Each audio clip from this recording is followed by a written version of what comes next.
الرحمن میرے بھائیوں، میں آپ لوگوں کو حضرت یوسف علیہ السلام کے جیل کا واقعہ بتاتا ہوں۔ حضرت یوسف علیہ السلام کو جب اس بات کا علم ہوا تو انہوں نے اللہ تعالیٰ سے دعا کی، اے میرے اللہ، تو مجھ کو بچا سکتا ہے اور تو ہی مجھ کو بچانے والا ہے۔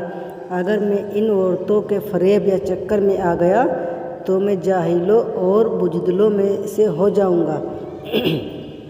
اس سے بہتر یہ ہے کہ مجھے قید خانے میں ڈال دیا جائے، مطلب مجھے جیل میں ڈال دیا جائے۔ اللہ تعالیٰ نے حضرت یوسف علیہ السلام کی اس دعا کو قبول فرمایا اور وہ جیل میں ڈال دیے گئے۔ حضرت یوسف علیہ السلام کے جیل میں جانے سے پہلے اس میں 2 قیدی اور بھی تھے، جو ایک صاحب باورچی تھا اور دوسرا بادشاہ کو شراب پلانے والا ساقی تھا۔ ان کے خلاف الزام یہ تھا کہ انہوں نے بادشاہ کو زہر دینے کی کوشش کی ہے اور جرات کی ہے۔ حضرت یوسف علیہ السلام کے جیل میں قیدیوں کو اللہ تعالیٰ کی باتیں بتاتے رہتے اور اللہ تعالیٰ کا پیغام ان لوگوں تک پہنچاتے رہتے۔ ایک دن یہ دونوں قیدی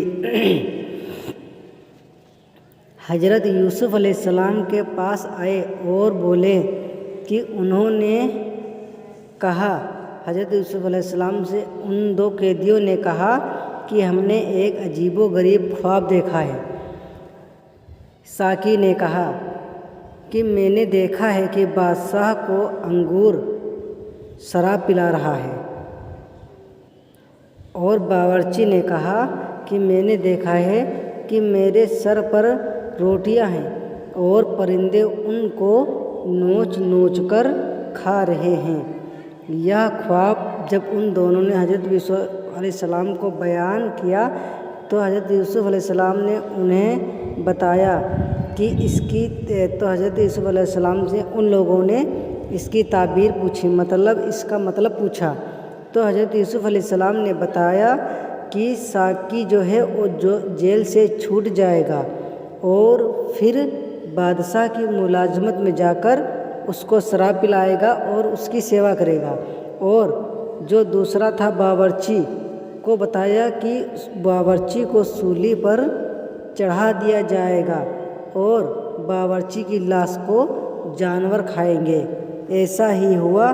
اللہ تعالیٰ نے